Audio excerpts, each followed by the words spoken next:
I have a lot of people who contact me all the time who would like to speak to me about board roles, career moves, all sorts of matters to do with executive careers, whether that be resumes, interview preparation, and the like. I am very willing to give my time and offer my advice, but I have to admit there is one thing that really kind of irks me when someone who sort of writes to me and says something along the lines of, I'd really like to pick your brains. And the second sort of part to that is when they've got onto the call, I'm not really sure what you do. Those two elements can really put someone offside, especially someone who's been quite generous with their time. So, putting me aside for the moment, they're two comments that a lot of people use quite a bit when they're out talking to people. And they're two things I think you should remove from your vocabulary if you want to be successful with building rapport and being professional when you're out meeting and greeting. Picking someone's brains, can really get quite a few people offside because it's a little bit disrespectful. People at that level who are very senior, very experienced, who have a lot of knowledge, you just don't approach it that way. A more professional way to approach it might be to say something like, I would really value your advice.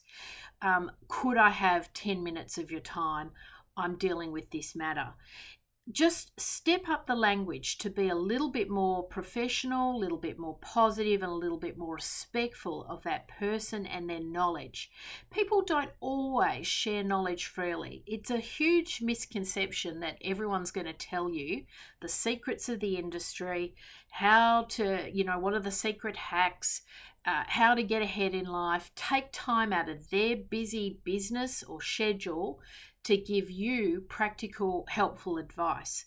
So when you do go to people for advice, you just don't ask, can I pick your brains? Because that, in my opinion, is a very derogatory way to approach, someone quite senior who has a level of expertise. So rule number one, always be super respectful of people's knowledge.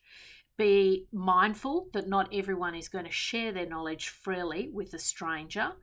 And number three, just be really respectful of people's time.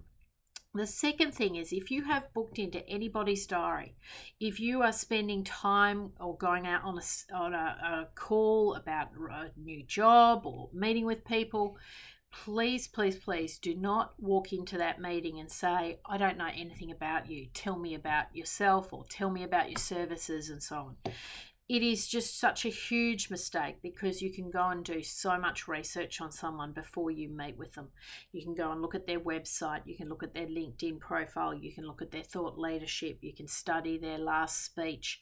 There is so many ways for you to come to a meeting, again, being respectful and having taken the time to research that individual. So they're two life hacks, if you like.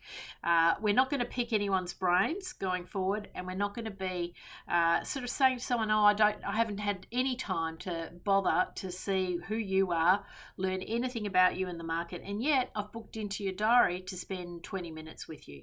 Just do the basics. This is professionalism 101, but you'd be surprised how many people get this wrong, and it's a really key lesson to learn. It can be rubbing people up the wrong way, and it's just unnecessary to miss that opportunity with people.